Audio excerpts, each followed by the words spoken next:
which is about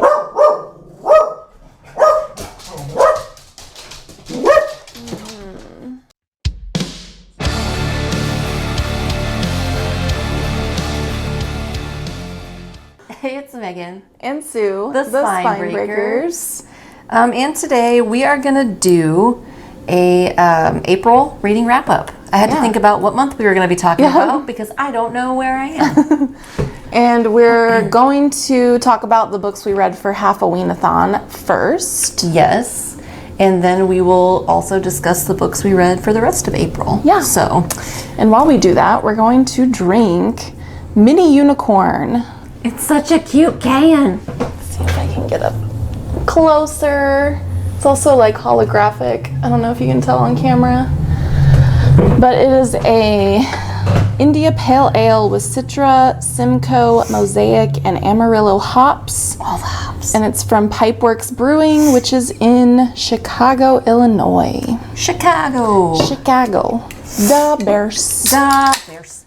All right. There it is. Looks like a murky urine. Looks like you got a little bit of an infection, bud. Got a UTI.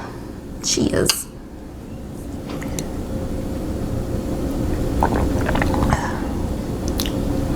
Not bad. I like it. It tasted, I do too, it tasted like, or it smelled way hoppier than it tasted. Like I got a sniff of it before I tasted it. I was like, oh God, here we go. But it does not taste that hoppy, so. Yeah, I like it. It's good. It's a nice, easy drinking beer. I think it said it was like 5%. Yeah, it's 5% alcohol by volume. It won't knock you on your ass or anything. No. All right, well. Homie, what did you read? We're just trying to say the same thing. We are, yeah. We're on the same wavelength. So, I only finished 2 books for Halfoween-A-Thon. Same. And one that we both read was the group book / movie, which is The Hellbound Heart by Clive Barker, which is what the movie Hellraiser is based on, which, if you don't know, is about this guy who has this puzzle box, and when you open it or do the puzzle right, it summons these Cenobites that are like demons. Yeah. Who and they torture you. They basically take your soul. Yeah, they take your soul and obliterate your body and torture you. Yeah, so it was a lot of fun. Shits and grins, man. All shits and grins. But I really enjoyed this. I wasn't really expecting to. I don't know why. I think that I thought Clive Barker was going to be like another Stephen King type of thing. I was just like, eh. But I really enjoyed it. Same. And I would like to read some more Clive Barker now. Also same. Yeah. I gave it 4 stars, I think. I think that's what I gave it to. And we had a really great time watching the movie. Yeah. We did live tweet it. So if you want to see our tweets, you can go check them out on our Twitter. They're still there. They are still there. But we watched the movie and live tweeted it, and it was fun. It was super fun. I decided that I think it'd be cool if we had more pizza and shitty horror movie nights. That would be fun. We should do the whole Hellraiser series. I don't know if I can handle that much goo. Yeah, Hellraiser I had seen it before, but it had been since I was like a teenager, and it was way grosser than I remember it being. So gooey, man. Yeah, just a lot of goo and like maggots and people putting questionable shit in their mouths. Putting dirty fingers in their mouths all the time, gooey fingers sometimes. No, y'all. Okay, so we're going to move past the goo. Other than The Hellbound Heart, the only other book I finished for Halfoween-A-Thon was Let's Play White by Chesya Burke. And that is a collection of short stories. And I feel like I read that the premise of the book is basically that like what is scary to Black people is oftentimes different than what's scary to white people. And so Chesya Burke is a woman of color, and so these are short stories on that perspective. There was some really good stuff in there. It was a really solid collection. I really enjoyed it. And it's actually a pretty short collection. If you want to check it out, it's only like 200 pages. I think it's around about 200 pages. So I think I gave it 4 out of 5 stars. Solid horror collection, would recommend. And the other book that I finished was Ghost Summer by Tananarive, which is also a collection of short horror stories. And this was fantastic. Like, Megan's been hyping this up for like a year, and it lived up to the hype. I don't think there was one bad story in this collection, and there were many amazing stories. Oh my God. What's your favorite story? Probably Ghost Summer, the title story. That one was really good. Oh, it's so but I also really loved Patient Zero. Every story in the Carriers section, which is about like zombies and disease things, was like so good but heartbreaking. Yeah. Like I openly cried during at least one of the stories. Was just like weeping. I think that's something that is unique to Tananarive Due as a horror writer, at least from the horror that I've read. Tananarive Due is really amazing at writing stories that are spooky and they're scary, but they will also just like get to you. They get into your heartstrings and they just make you really care about and feel for the characters. And so they're both incredibly emotional, but also like really fucking creepy. Yeah. So she does a great job with that. Yeah, so the first two stories in the Carriers section I really liked, which were Patient Zero and Danger Word. And they're also, all three of my favorite stories were from the perspective of children. Oh, I didn't think about that, but yeah. Or is Danger Word from the perspective of the grandpa? I don't remember. I thought it was the kiddo, but maybe it was the grandpa. It might be both. It might switch. Yeah, I think she does a good job of writing from the perspective of a child without it being like very annoying. Yeah, because some writers cannot write children because they either write them as being like too young for their age and just really fucking obnoxious, or they write them like too old for their age, like John Green does, or whoever the fuck. Yeah. Where it's like teenagers. They have the vocabulary of like a master's level student, like a grad student. I'm like, teenagers don't talk like this, bro. Right. So, but yeah, I think Tananarive Due, you're right, does it very realistically. Yeah, and I think I gave this 4.5 stars just because like it's a short story collection. Like, not every single story was a 5-star story to me, but several, like probably at least half, if not more, were. So honestly, I might as well give it 5 stars. It's so fucking but good. It was really, really good. Highly recommend. Okay, so let's get into what we read in April. That concludes our Halfoween-A-Thon wrap up. So I read and listened to a total of 10 books in April. I listened to a lot of audiobooks, which is kind of new to me. I've been really feeling them lately. It's just really nice to, because especially during the springtime, there's a lot of things that I want to do that involve like me using my hands and stuff. Yeah. And so it's just really nice to be able to like also consume a book while I do that. So yeah, I actually didn't listen to as many audiobooks this month, but I just haven't been in an audiobook mood lately. Yeah, you definitely do have to be in a mood for them. Otherwise you just don't hear them. Yeah. But the first book that I finished in April was Dread Nation by Justina Ireland. I listened to this on audiobook, and it was read by Bonnie Turpin, who, if you have a chance to listen to an audiobook read by Bonnie Turpin, do it, because she's incredible. But Dread Nation is about, it takes place during the, like right after the Civil War, and the premise is that during the Civil War, during the Battle of Gettysburg, the dead got up and started eating people. Now we live in this world in the 1800s. It's like an alternative history where there are zombies. And so what they did was they sent black men and women and indigenous men and women to these schools to learn how to fight the dead because white people just couldn't be bothered. And then they used, people of color, indigenous people to be bodyguards basically for white people, especially white women, which is very on trend with how we deal with race in our country. But it was an interesting take. It was a really great book. It was a really great listen. I loved the the main character in the book. She was a complete irreverent badass, and I thought she was super cool. So I loved it. I really liked it, I'll say, because I gave it 4 out of 5 stars. The first book I finished was Act Your Age, Eve Brown by Talia Hibbert. And this is the 3rd book in the Brown Sisters trilogy. I assume it's a trilogy. There's 3 sisters. And so this follows the youngest sister, Eve. She hasn't really figured herself out yet. She hasn't figured out what she wants to do. She kind of jumps around from job to job. And her parents get tired of this. And they're like, you need to figure something out. You're cut off. Oh. Because they're rich. I don't know if I ever mentioned that in the series. They're a rich family. No money's for so they're like, we're cutting you off from your, what do you call that? Where you get money with your family. Yeah, your trust fund. We're cutting you off from your trust until you like hold a job for a year. Damn. So she gets upset and kind of just like goes off for a drive, and she comes across this like bed and breakfast, and happens to be that they're interviewing for a new chef. Oh. And so she's like, fuck it, I'll interview. Damn. All right. Can she cook? Yeah. Okay. All right. And so she interviews for the position. It goes terribly wrong because like the owner of the place is a very like straight-laced, uptight kind of fella, and she's a very like free-loving, eclectic, kind of quirky gal.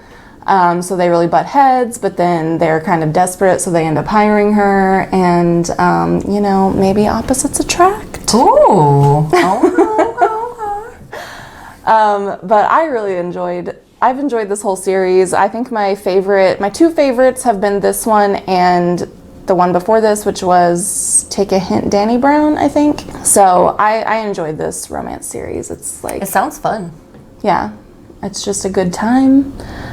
This one had, not only are the three sisters like 3 plus size black women, Nice. but there's like, you know, other representation in the books as well. In this book, her love interest, Jacob, I think was his name, has autism. Oh. I don't really know. I can't speak on how good that rep was, but Right. yeah, so it's just, you know, it's a nice diverse cast of characters. Very cool. And I really like their little love stories. That's awesome. I think I gave it 4 stars.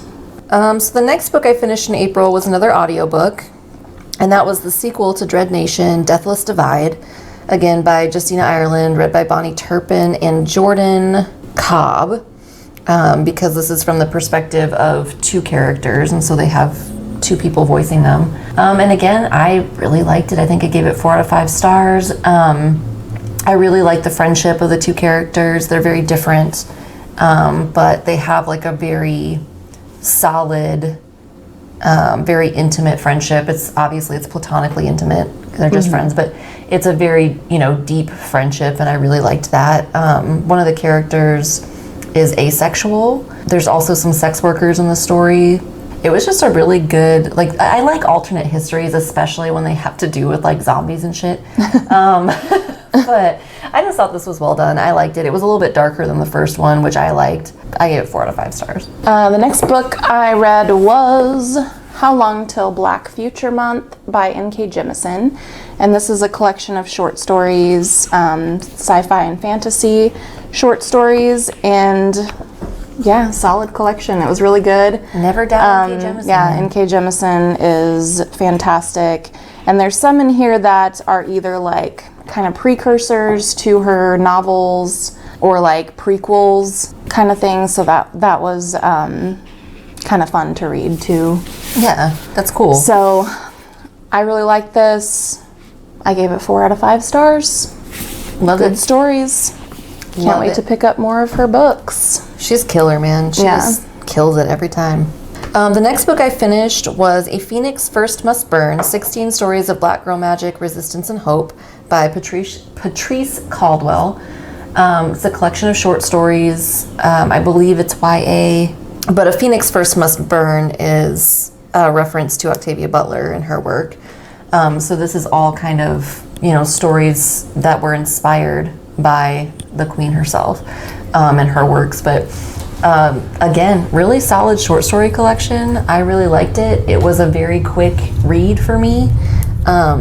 Very compelling. So I gave it 4 out of 5 stars. So the next book I finished was an audiobook, and it was Why Fish Don't Exist, a story of lost love and the hidden order of life by Lulu Miller, and it was read by the author. And this is a nonfiction book that's it's a little bit difficult to explain everything that it encompasses, but it's largely talking about, what was his name? David Starr Jordan, who was a taxonomist. He was also like the first president of Stanford University. And he identified fish. That was like his main thing. And he identified like thousands of fish. And his collection at one point was ruined because of an earthquake, and all his specimens like got jumbled together and the labels came off. And instead of like giving up, he was like, okay, let's fix this. And so you kind of think, and she relates his story to her own story, and to, she talks about eugenics at one point, and a lot of things kind of come up.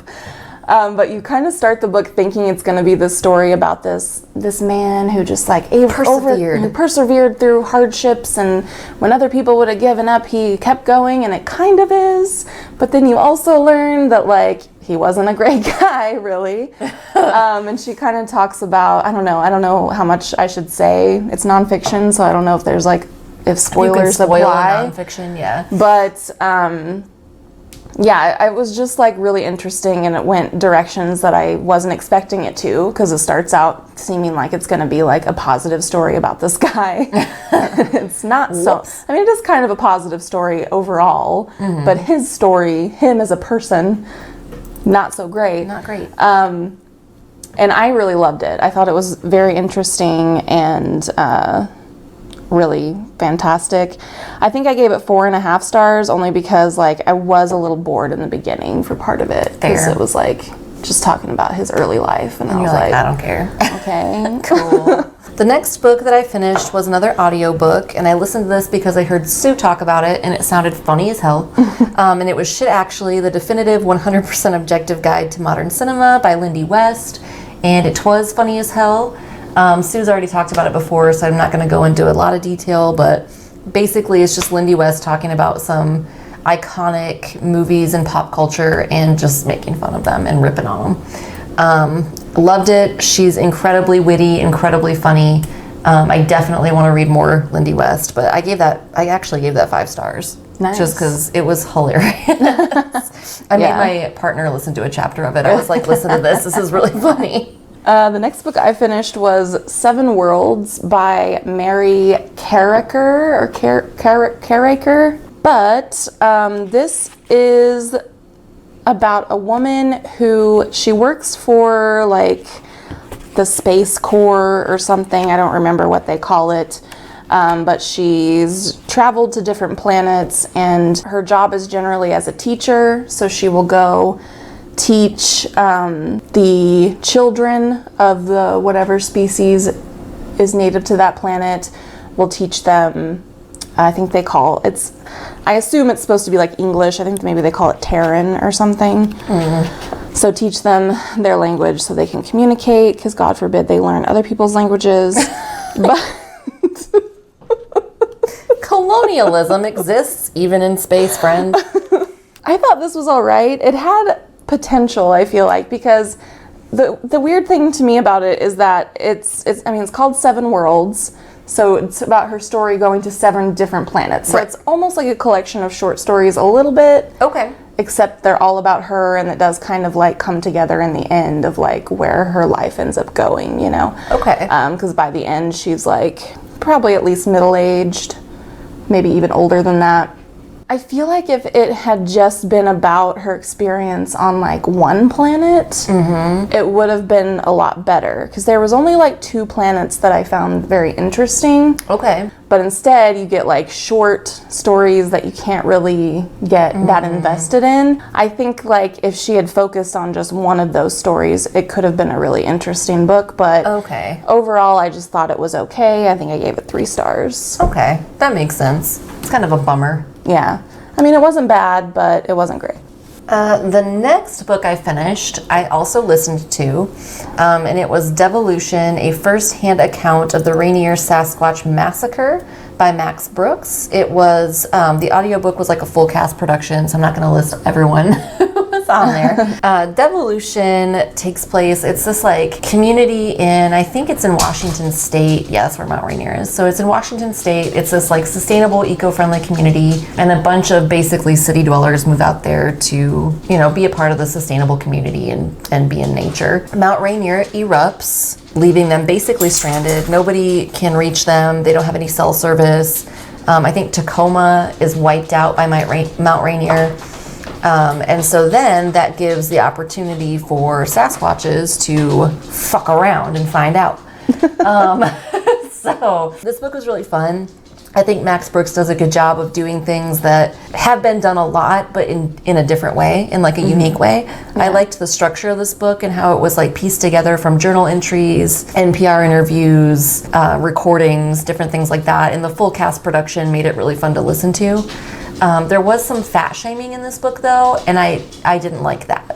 One of the characters who was like not a great guy was fat. And then they made like some really cheap fat jokes in it, or Max Brooks made some really cheap fat jokes in it. I just felt like it was lazy and it was just like really unnecessary. So yeah, other than the fat shaming, it was a good story. It was you know, like I said, the audio production was really great. So I would give it 4 out of 5 stars. So the last book that I read this month was another audio book, and it was Remote Control by Nnedi Okorafor and read by Adjoa Ando. And this is set in Ghana. I think it's at least mostly set in Ghana. She travels a lot in the book, so I'm not sure if she travels outside of Ghana or not, but it's at least partially set there. It's about this little girl who finds a strange seed, or the seed kind of finds her, and it gives her a power where she can like glow green and kill people. I want that with power. It. And so then she like kind of becomes this sort of angel of death. She kind of becomes infamous a little bit, like she's and people are sort of afraid of her, and so she leads kind of a lonely life. Unfortunately, I just wasn't really into this. I don't know why. I don't know if it, like, I don't think it was the audio narration. Like, I think the narrator did a good job. But I don't know if maybe just listening to it versus reading it, if I would have better luck reading it. I don't know. There was just something about it that didn't get you. Didn't get me, and it is written. You couldn't really tell what reading level it was supposed to be on. Okay. Because there's like, it was almost kind of, when I first started it, I thought it was a middle grade book, but it's not. I think it's supposed to be an adult book, but it still kind of felt like a middle grade book. And it also, there was some stuff in it that I also feel was a little bit fat shamey, like not terribly so. But it was just kind of like, did we really have to say that? Like, I don't know. It's just most of the time when people say stuff about fat people, it's just not necessary to say it. Really not. If you want to describe someone's body and they are fat, fine. Right. But you don't need to be like, oh, they're well-fed Americans, or, you know. Yeah, well, and like in Devolution, the one character I was talking about, like, was hiding food in his house and stuff. And I'm like, why did we need to do that? And Max Brooks made a comment about him being able to like survive the winter or whatever. And I'm like, why did we need to do that though? Yeah. It's just not necessary most of the time. And like you said, which I didn't feel like any of the fat shaming stuff in here was like fat jokes necessarily. It was just kind of like somewhat disparaging things, but still, like, I don't know, it was kind of on the borderline of like, is this fat shaming or not? I don't know. But like fat jokes in general, I feel like are just, it's lazy. The same fucking joke over and over again, you know? Haha, they're fat.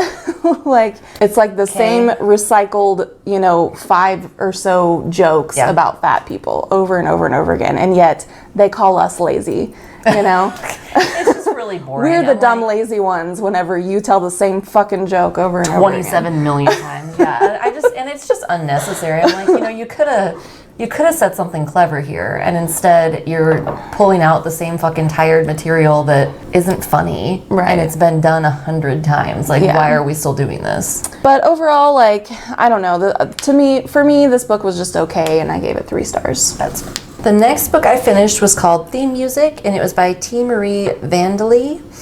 Bindley, I don't know. Industries. But this is an interesting book. It is about a woman whose family was brutally murdered by her father with an axe when she was 18 months old. She was the only one who survived. As an adult, the house where it happened comes up for sale and she buys it and moves in. And then ensues a narrative where you're not sure if she's crazy or if the house is haunted. So then there are also some questions about the nature of the crime. I don't want to give you any spoilers, so I'm not going to say more than that because there's some twists in this novel that are really good. So I really liked this, super compelling. I gave it 4 out of 5 stars. I really didn't want to do anything except for read that book until I finished it. The next book I finished was An American Marriage by Tayari Jones, and it was read by Sean Kristen and Aisa Davis. I was like, hold it up. Sorry. I listened to this on audiobook, so I wasn't thinking about it. I own this, but I listened to it so I could listen to it while I work. But so this is a novel about a man who is wrongly convicted and gets sent to prison. And he and his wife have not been married very long when he gets sent to prison. And so it's basically about their relationship and what happens to him and how their lives are altered by him spending time in prison for a crime that he did not commit. It was super heartbreaking. It was very frustrating at times. The ending in particular, I was like, are you fucking serious right now? But then the epilogue fixed it. So I was worried and then I wasn't. But I gave it 4 out of 5 stars. It was heartbreaking. It was very good. It was an emotional roller coaster. And then the last book I finished was White Evangelical Racism, The Politics of Morality in America by Anthea Butler. That book is, basically about what it sounds like. It's about how evangelicalism in America, particularly white evangelicalism, has a pretty sordid history of racism and how obviously it is still racist today and how that plays into American politics. So it's a short read. It's like 176 pages. I listened to it on audiobook. It was really good. I gave it 5 stars. It's rough, man. Like, it's not fun to listen to. I'm not even religious. Like, I'm not a Christian. Right. I imagine that if you are, then there's going to be some things in there that are uncomfortable to hear. So I guess that's my trigger warning for you. If you are a Christian, then you probably need to hear this. You probably need to hear this, but it's going to be difficult. So buckle up. But definitely listen to it. I think it is very informative and insightful, so it's definitely worth a read or a listen. And that was it. That was my April. That's all we read. We both had pretty good Aprils. Whew. April reading months. Fuck yeah, we did. And this beer, I liked it. I liked it a lot. Like, it is sort of, I would call it more of a light IPA. Yeah. Still bitter, still hoppy, but it's not like overly It doesn't taste like you're drinking Christmas. No, and it has a nice kind of crisp flavor. Yep, it does, and it's easy drinking, low ABV or average ABV. There's the can again, in case you forgot. Very cute. Boss. Mini unicorn. Check it out. But let us know your thoughts about the books we talked about, if you read any of these. Let us know what you read in April or for Halfoween-A-Thon. So, yeah, that's it for us today. Thank you guys so much for watching, and we will see you next time. Bye. Bye.